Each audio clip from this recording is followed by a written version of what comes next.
Okay. Okay, great. Hello. Thanks for still being here. I'm the last guy on today. I'm very conscious that between you and a beer, it's me. So I better get on with it, really, hadn't I? Okay. Thank you very much to Pierre for his introduction, and thanks to Marco and Luca for inviting me here to speak to you. I also want to thank specifically Natasha Niemuntz, who's provided some translation of the material that are in my slides. I'm hoping she's over there. There she is. Thank you very much, Natasha. Because obviously my Italian is absolutely appalling. I can get as far as gelato, and that'll do, really. Now, I'm sure most people here have a Twitter account. And so on your Twitter account, you'll have a brief profile, your Twitter bio, that describes who you are. So how many of you, I can't see you very well, but how many of you say in your Twitter bio that you're a front-end developer, or you're a web designer, or you're a content strategist, or anything like that? You describe the job that you do, what you do every day, or maybe you're a JavaScript ninja, or whatever it is. Okay. But how many of you say that you're a writer or an author? Oh, yes, we have a couple. We have a few here. Yes, in the front row, obviously, yeah. But not many, not many. Okay, a couple more questions. Who here has written a book? A whole book? Yeah, not very many, as you might expect. Okay. Okay, but how many people have written, say, an article that's going to be published on, not your own site, but on someone else's site? So it's going to go through some kind of processes. Yeah, a few more. And who here has written blog posts about what you do? You know, writing about some aspect of CSS or something like that. A lot of you, okay. Who's written an email? A tweet? Yeah, yeah. So we're all writers, really. And most of the web is writing. If you took away all the videos and photos and audio files and animated GIFs, you'd still have most of the web, and it would load a lot faster. In October 2006, Oliver Reichenstein wrote an article called "Web Design is 95% Typography," in which he argued that because the web is 95% written language, that web designers should get good training in the main discipline of shaping written information, typography. And we're all typographers now, of course. But I'm an editor, so while I appreciate beautiful typography as much as anyone, I'm more concerned with what comes before all that, you know, the 95%, the writing itself. And in particular, writing about web design. As Pierre pointed out, I was a web designer for quite a long time before I kind of moved into professional editing. And our community thrives on writing and sharing knowledge and experience. Everyone can learn and contribute through reading and writing. It's what we've always done. One last question. Who here has started to write something and then encountered problems? Most, sure, everyone, because writing is difficult. There's so much to consider when you're writing words to convey something to someone else. But writing's difficult like parenting is difficult, or like playing a musical instrument is difficult, even like how web design is difficult, in that we can all learn how to do it, given enough time to practice. And there's always room for improvement, and sometimes you're going to get it wrong.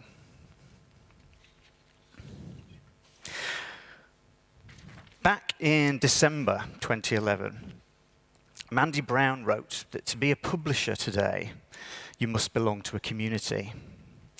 Now, even as an editor rather than a publisher, I've taken to heart what Mandy wrote, because in web development, the connection between writers and readers is unusually close and immediate. Working in the web medium precipitates a unity that's rare elsewhere. Now, not all you writers here will have had the opportunity to work with someone as amazing as me, obviously. But in the context of professional writing, The conduit between the writer and the reader is the editor. In the same article, Mandy went on to encourage publishers to not merely belong, but to advocate.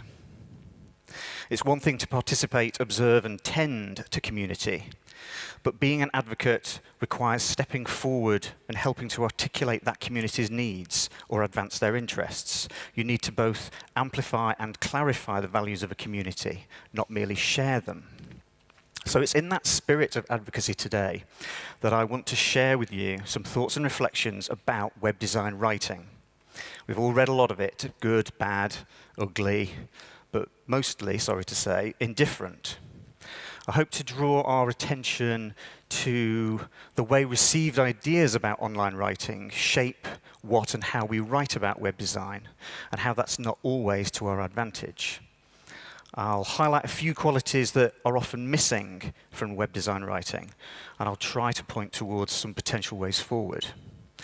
But there are no right answers in this talk, however. There's no coherent theory or a manifesto of web design writing, and I should hope not. Editors tend to raise questions for their authors to answer, and that's what I'll do here. Before I reach the end, there will be an end, and you can get your beer, but there'll be false starts, restarts, pauses, non sequiturs, maybe even a digression or two. It's not a practical talk. There'll be no descriptions of apps or tools to use. There'll be no code, no media queries, no screenshots or discussions of process or workflow or agile methodologies. It's a respite from all that. I hope that's welcome. And I should say that more even than most talks are, this is a talk made out of other people's words and ideas.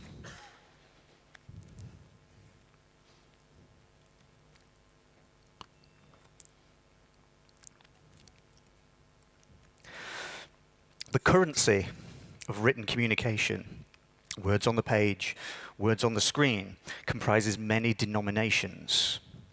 To further our ends in web design and development, we freely spend and receive several. Tweets, aphoristic and trenchant, banal and perfunctory. Blog posts and articles that call us to action or reflection. Anecdotes, asides, books, comments, essays, guides, how-tos, manuals, musings, notes, opinions, stories, thoughts, tricks, tips, pro and not so pro. So many, many words. In January this year, Jason Santamaria published an article in which he asked why we rarely discuss web design in terms of aesthetics, culture, time, and place, instead concentrating on the latest techniques. Rather than referring back to past developments and achievements to provide history and context, on the web we commonly move on to the newest things that displace what came before.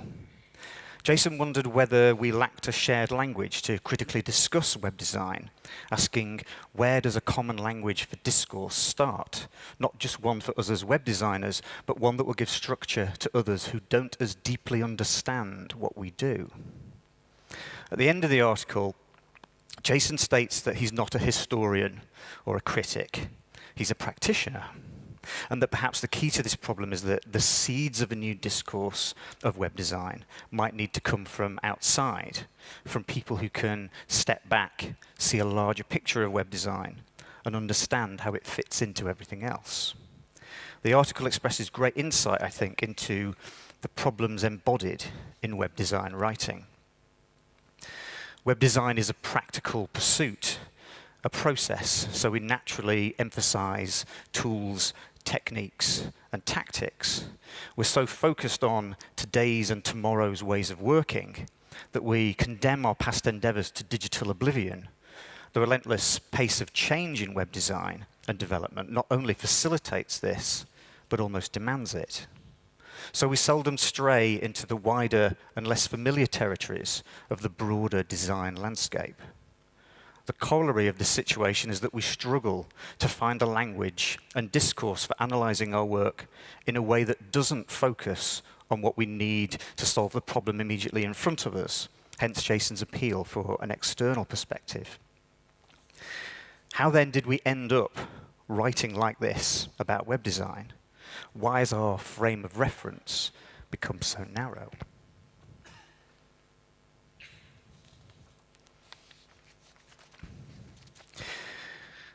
In December 1978, at the time his masterpiece, La Vie Mode d'Emploi, was published, the French author Georges Perec stated that what he tried to do as a writer was never to write two books of the same kind, never reuse a formula or a system or an approach already developed in an earlier work. He stated, "My ambition as a writer would be to run through the whole gamut of the literature of my age without ever feeling I was going back on myself or treading ground I had trod before, and to write every kind of thing that it is possible to write nowadays." 2 years earlier, Perec had pressed into the hands of the man who he hoped to be his publisher a 4-page document. In it, Perec had set out a tentative schedule of work, including the books he was in the process of writing, and also those he planned to write. Most of the works Perec never completed. He died of lung cancer only 6 years later, in 1982, aged 45.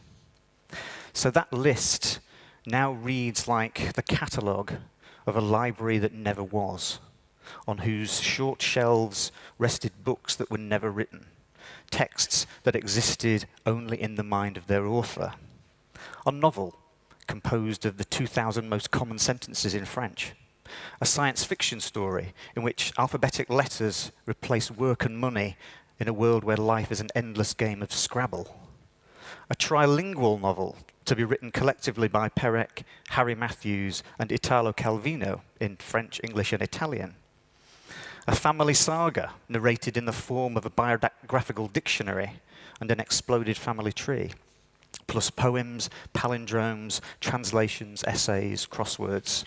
Perec's 1976 prospectus represents a collection and record of lost works by a writer constantly striving never to repeat himself, never to rely time after time on writing about the same things in the same way.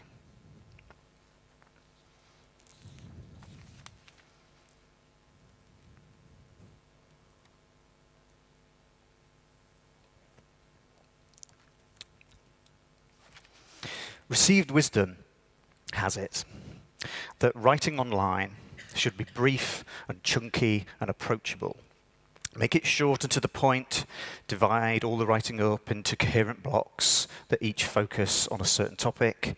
Subheadings and lists help users scan, avoid the passive voice, write with a conversational tone like you're talking, because no one has time to read. And one among several places where our best web design writing can be found is a list apart. If you write for a list apart, there is no room for meandering. You need to get in, score, and get out. State your idea clearly and quickly. Strive for brisk pacing and precise explanation. Smashing Magazine's emphasis is on practical examples. After reading the article, our readers should not only have gained new insights and ideas, but also know how to actually implement these insights and ideas in practice. The more practical your tips, techniques, and ideas are, the better. This is incredibly good advice for writing that serves the purpose of delivering content to a reader hungry for the latest information, the most current advice, the newest tools that can help solve the problem they're facing right now until the next one arises. Such writing matches the nature of the web, its limitations and essential characteristics. The web is nimble, the web keeps up, and it seems to suit what we write about developing for it.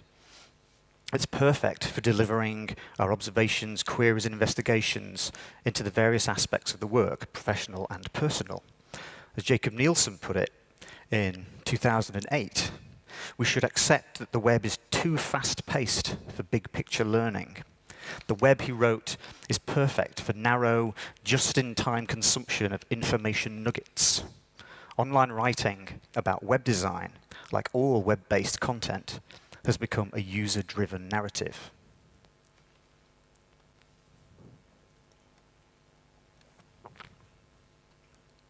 Oh.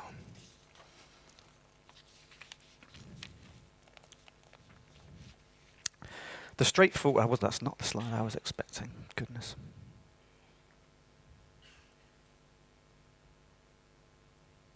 That one is. The straightforward and widely accepted principles for online writing that we've just discussed have become increasingly important for all kinds of organizations as the web reaches further into more people's everyday lives. The new gov.uk website includes a section about the site's design principles, and there's a page aimed at the people who write content for the site about writing for the web. After all the explanations and advice on what to do and what to avoid, there's a list of 7 golden rules for writing for the web. Now, I'm sure there's nothing on there that we disagree with. It all feels like common sense, and it's perfectly reasonable, indeed encouraging, that a government website should adopt such rules to meet its objectives and make them public.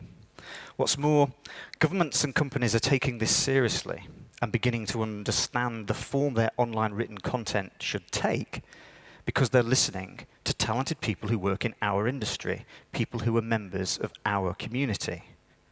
Our understanding of how written content works online is hard won, and we're keen to pass on our knowledge to others.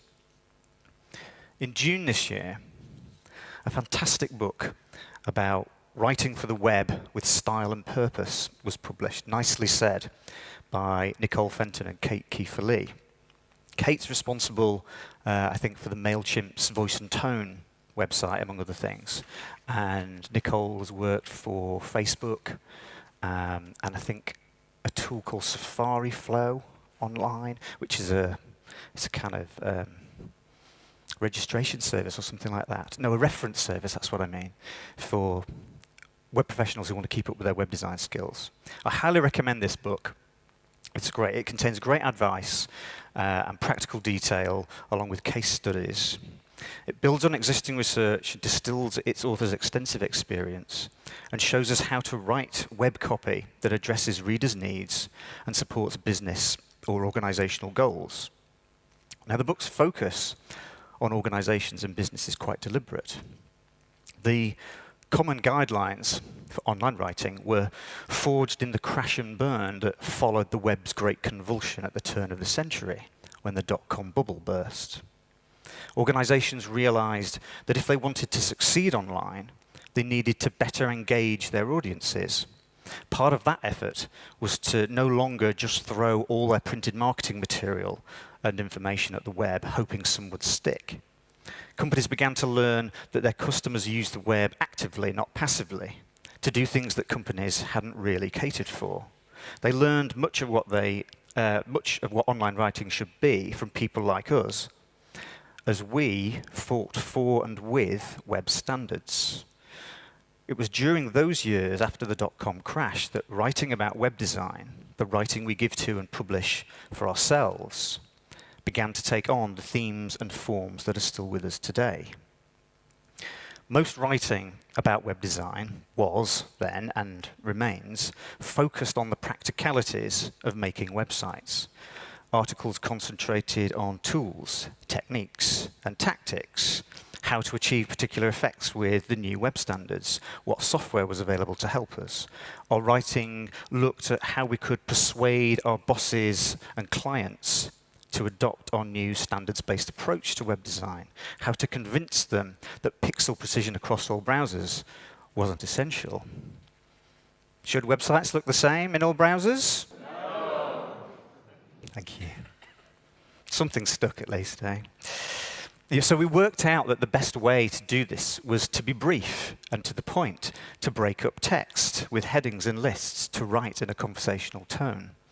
And as time went on, and new technologies and technical challenges emerged, the kinds of work we did broadened to include content, dealing with clients, the business of web design, building teams, user research, and so on. The number of discrete topics to write about grew and continues to grow. But our noses are still only a few inches above our keyboards, our faces up against our screens. We still tend to write about web design as though examining it through a microscope. Of course, we've known about this habit of ours for years. In November 2007, Koivin wrote about the preponderance of instructional writing and discussion in web design, and web designers' preoccupation with tactical execution. A common response then and now is that the technologies we use to make the web change very quickly. So the open territory where people can discuss what to do and how to do it never really settles down to afford us room for reflection. When tools, techniques, and tactics have to adapt with every new project, web design writing necessarily concentrates on documenting and exploring them. Now that's okay. At least for straightforward communication between web designers, we'll always need clear, useful, and approachable writing that deals with making websites. But it's a potential problem, I believe, for the progress of web design as a discipline. Our determined focus on the minutiae, combined with our short, sharp accounting of them, means we are discouraged from seeing the opportunities and advantages to be gained from other influences and concerns. Our identities as professionals are bound too closely to the demands of the work and our preconceptions of the medium. And this constrictive self-definition thwarts the advance of web design exploration and inhibits more critical reflection. With this in mind, Jason Santamaria's question, where does a common language for a web design discourse start, becomes all the more urgent to answer. How can we begin to view and write about web design in a broader context of aesthetics, culture, time, and place?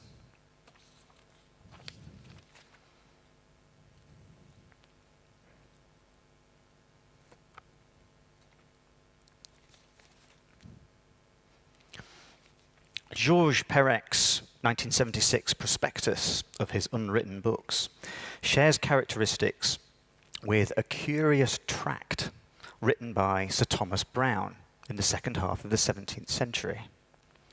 Entitled Museum Clausum, or Bibliotheca Abscondita, the closed museum or hidden library.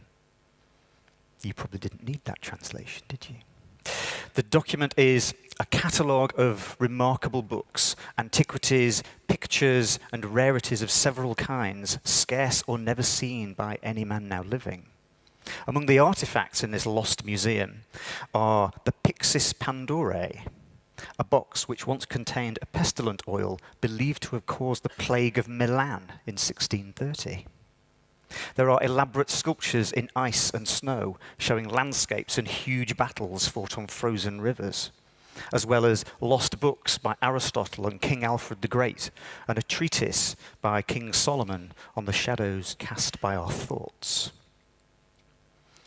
It's essentially an elaborate joke, of course, that gently satirizes the cabinets of curiosities and antiquarian collections popular in Brown's time, many of which contained items of dubious origin or downright fakery. But like Perec's prospectus, the catalogue of Brown's Lost Museum is the inventory of a treasure house that existed purely in the writer's imagination, and to which there was no access except through the letters on the page. Brown was a scholar, educated at the universities of Oxford, Padua, Montpellier, and Leiden, with vast experience in areas as diverse as medicine and anatomy, ornithology, botany, ancient history and literature, etymology, archaeology, religion, and the esoteric. He brought all of these interests together in The Garden of Cyrus, a work which records the patterns that recur in the seemingly infinite diversity of natural and human-made things. Brown identifies the form of the quincunx and other patterns in a prodigious array of structures, from plants and the bodies of animals to gardens and architecture, ancient and contemporary. Brown sought out connections and patterns in all available sources and wasn't afraid to combine his seemingly disparate interests in new scientific developments and ancient learning, as well as his Christian faith, to express his fascination with the world and everything in it. His prose style allows for hasty notes and brief observations, as well as the most intricate Baroque elegance and eloquence. His sentences are filled with fine flourishes and civilized convolutions. His writings are the products of an unusually active and inquiring mind, able to combine complex and diverse material in the crucible of his imagination, providing coruscating insights into the world around him.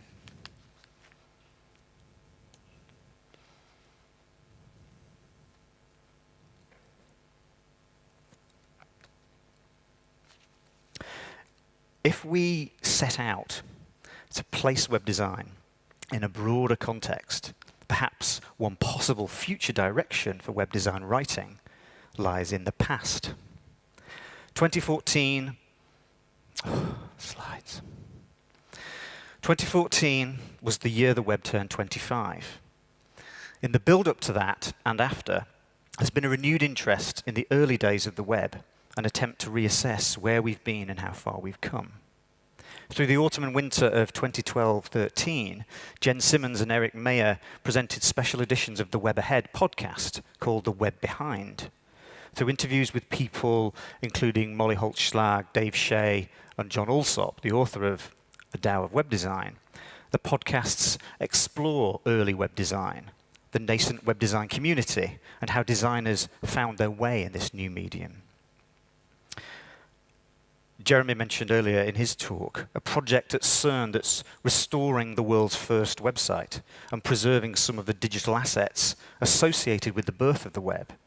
Part of that project involved a series of hack days about this time last year, I think, in which the original line mode browser was recreated. In April this year, Greg Story of HappyCog suggested we needed a web design museum to preserve the history of web design, working like a science center, curating exhibits on a timeline, guiding you through the working files, important emails, formative essays, and forgotten blog posts. Last month, Trent Walton and Dave Rupert of Paravel Inc. recreated the first Microsoft homepage from 1994, describing it as a sort of archaeological dig, digging through dinosaur bones to find out how they did this then. One of the promises of the web is to act as a record, a repository for everything we put there. Yet the web forgets constantly. Despite that somewhat empty promise of digital preservation, articles and data are sacrificed to expediency, profit, and apathy. Online attention, acknowledgement, and interest wax and wane in days, hours even. Now, much of the web exists in an eternal present. Update, update, update. Yet without an understanding of our history, we're condemned to constantly reorientate ourselves, to redefine what we're doing, to starting again. Maybe this is one reason why methodologies like Agile have taken such a hold on how we do web development.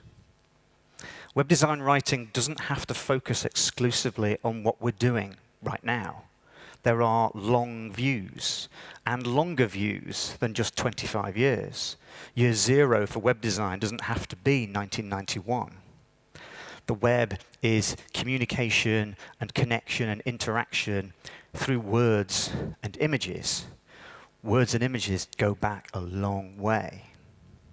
Web design is a young and unique medium, certainly, but directly related disciplines have rich and varied histories and established discourses we can draw on to inspire and inform and interrogate web design.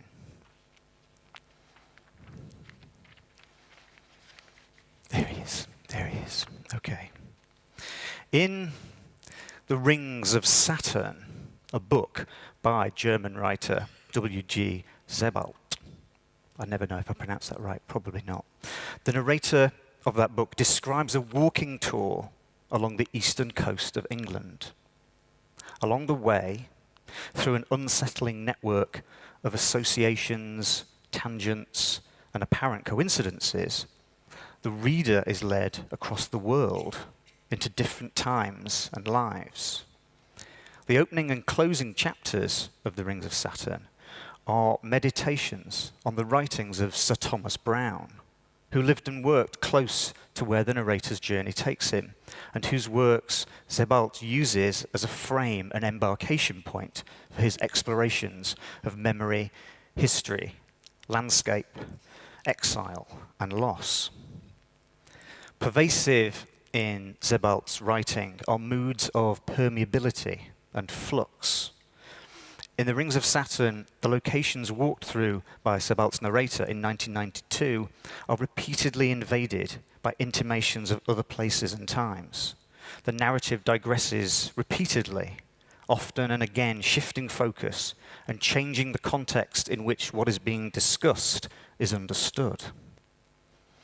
His style, similarly, is a collage of influences and forms, mixing together several genres: novels, autobiography, travel writing, history, punctuated by occasional indistinct black and white photographs, which often don't illustrate the narrative so much as comment obliquely on it. Through combining disparate literary modes, Sebald pioneered a new kind of literary form, which opens up narrative possibilities for other writers. His writing is further characterized by its reflexivity. While the writer and narrator aren't exactly the same person, Sebald puts himself in his work, taking account of himself and the effect of his presence on what he's writing about. The narrator often calls the reader's attention to the book they're reading and the process by which it came to be written. It was then that I began in my thoughts to write these pages, now that I begin to assemble my notes, today as I bring these notes to a conclusion. Even when reaching the end, Sebald fashions the book in the reader's hands as work in progress rather than the culmination of writing, merely a further point of departure rather than an arrival.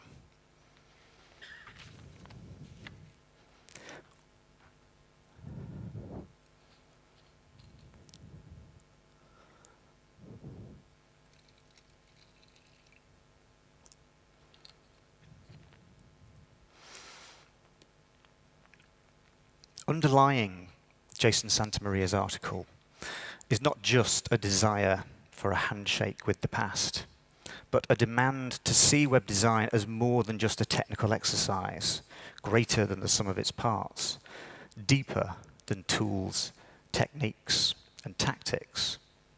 Web design should be a place worthy of the investment of our time, our energy, and ourselves. Some of the best web design writing of recent years wasn't, at least initially, written down. It was spoken.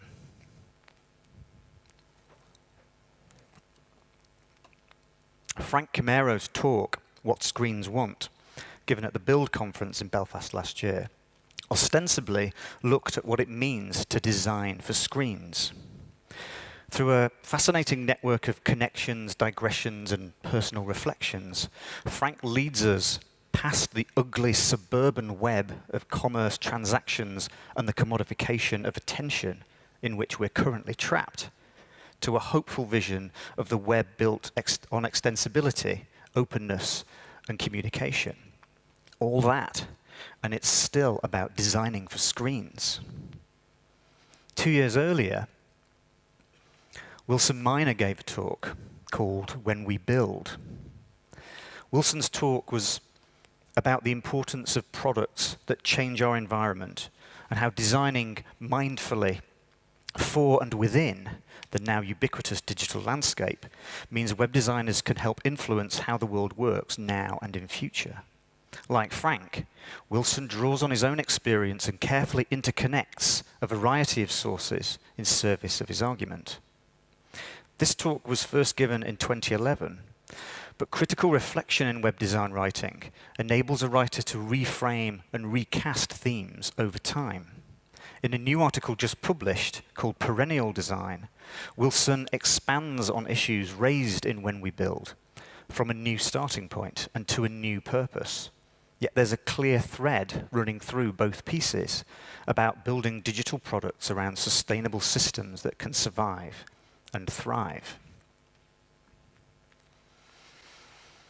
So, above the kind of churn of more ordinary web design articles, percipient and acute writing like this delineates the contours of web design from new perspectives. By looking up and away from tools, techniques, and tactics, by filtering ideas through personal experience, by shifting their vantage points and sidestepping received wisdom about how we're supposed to write for an online audience, writers like Frank and Wilson transform our thinking about what we do. Critical reflection in web design writing is in very short supply. Because such writing is so unfamiliar, it can be baffling and frustrating and uncomfortable trying to imagine the forms it might take. To practical people like web designers, it can feel too much like academic essay writing or solipsistic meandering to no useful end. It seems neither immediate nor immediately appealing or relevant. I've discussed two causes of which this is an effect. First, our expectation of what web design writing is, and second, the necessity and pressure of keeping up with developments, which can render us voiceless, believing it unnecessary or beyond our capabilities to analyze our work in relation to broader themes, sticking instead, and always, to tools, techniques, and tactics. Reflective, more analytical writing doesn't fit the get in, score, and get out model. Its rewards and gratifications are far from instant, but they are long-lasting. And I believe web design needs such writing, alongside the more usual kind, to advance its purpose. Web design is a public practice. It can tell us about our culture and society. Web design writing must in part be concerned with insightful accounting of the social, cultural, aesthetic, and even political forces reflected in the work itself. It can be an opportunity to intensify, alter, and expand our discipline.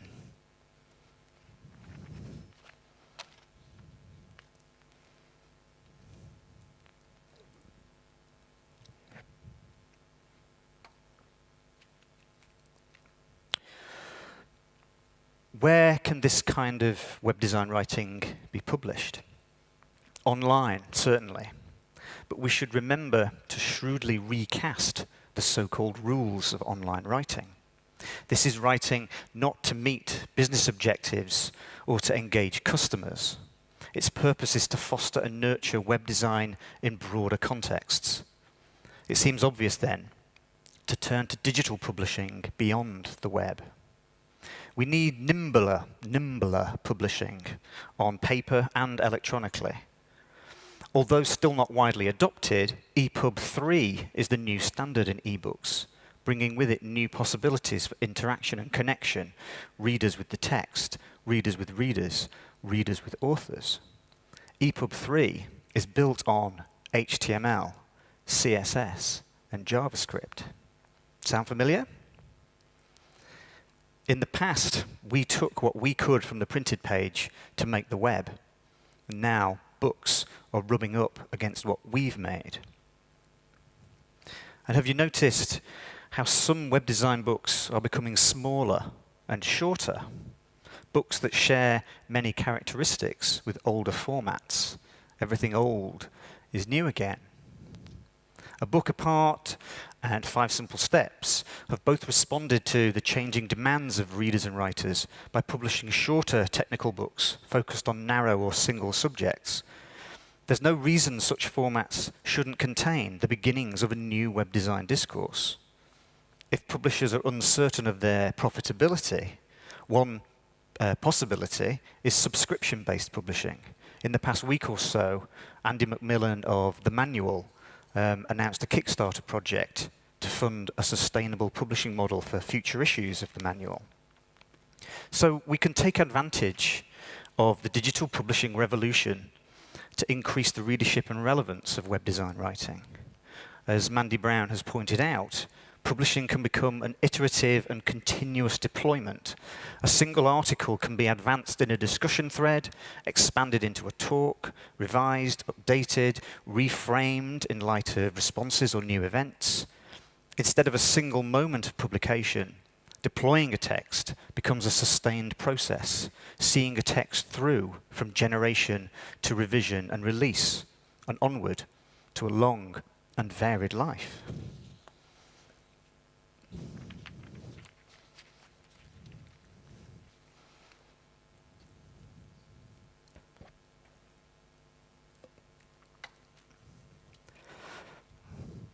I'm an editor, and my work involves guiding authors through the difficulties of writing books about web design and development. Almost all of that writing, even at book length, has been the kind that looks at, describes, and explains tools, techniques, and tactics. The kind that shares what the writer knows with the wider web community. The kind that's immediately useful and practical and gets the job done. One thing the writers I work with have in common is that they all started out writing about web design online, on their personal sites for online magazines like Smashing or other outlets like 24 Ways. I always tell them that even a short book should allow them to develop ideas more fully, explore the consequences to greater depth, and convey everything with more eloquence, more style. Why shouldn't an author delay their conclusion if the intervening text is apposite, rich with value, and helps flesh out the skeleton of an argument? A writer is at greater liberty in a book to digress in tangential and interesting ways. But it can be a struggle, even for experienced web design writers, to relinquish their ingrained writing habits and become more expansive. Not exclusively in length, but necessarily in depth and breadth too. But it's my responsibility to tell authors to save brevity for Twitter and Facebook, to strive for complexity of thought and ways to express that thought clearly and honestly, not for ways to reduce it down to its basics. Reduce expression, and you gradually reduce thought.